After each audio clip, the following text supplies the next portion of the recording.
Et petite dernière question qui me vient à l'esprit, c'est parce que des fois, je me mets moi-même en question en me disant, est-ce que je devrais le donner à des non-chrétiens?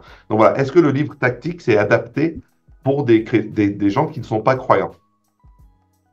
Oh, that's an interesting question. There actually is a tactics book for atheists that Ah, was written by Peter Boghossian, the atheist late of Portland State University, and I critique that book in the tactics book because I think he's using the tactical method as he's teaching atheists to do it regarding Christians, and in a little bit of an abusive fashion. Okay, but nevertheless, that acknowledges the value of using questions, even for hmm, the other side.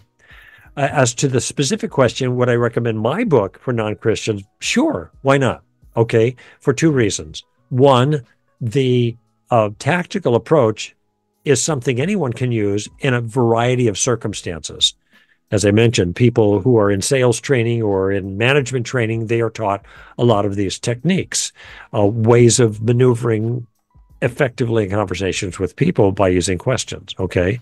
So that they might be able to glean something from that for their own benefit. But if a non-Christian is reading tactics, what they're going to see is a whole bunch of examples of conversations and that I've had that make a particular point in favor of hmm, Christianity.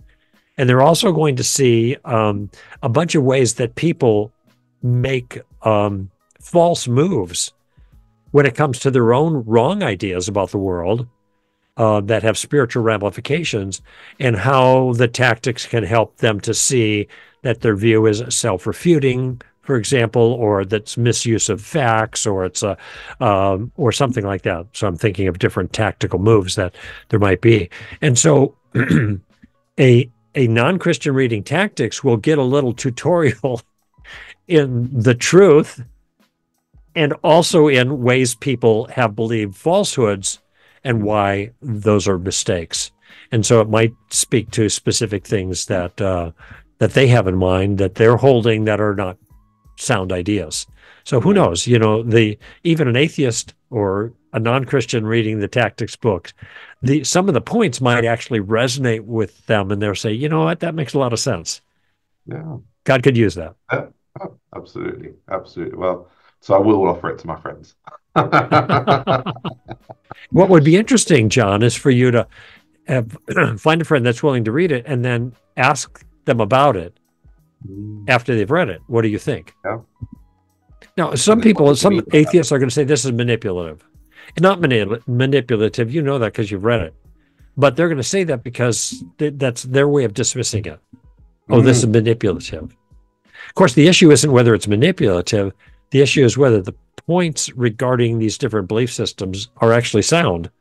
But yeah. you know how people will dismiss something by finding something else wrong with it that's irrelevant to the truth claim. Yeah. Oh, you Christians you're hypocrites. Well, maybe we are, but that that doesn't address the question of whether Christianity is true or not. That's something about Christians, not about Christianity. But as you know, Yeah. this is going to They'll happen. often attack the person, or they'll just, oh, look, Greg Cook, or look, he's not qualified in talking about this subject. It's like, well, okay, it Yeah, doesn't yeah. mean throw the whole book in the bin. It doesn't. Yes. Well, tell me what issue that he addressed inaccurately because he wasn't qualified. That would be the right. See, notice I'm asking the question. See, that's the question I'm going to ask them as my rebuttal. Oh, yeah, maybe he's not qualified. Did he get something wrong? Mm. What are you qualified to speak against in there that you think he got wrong? And let them see what they say.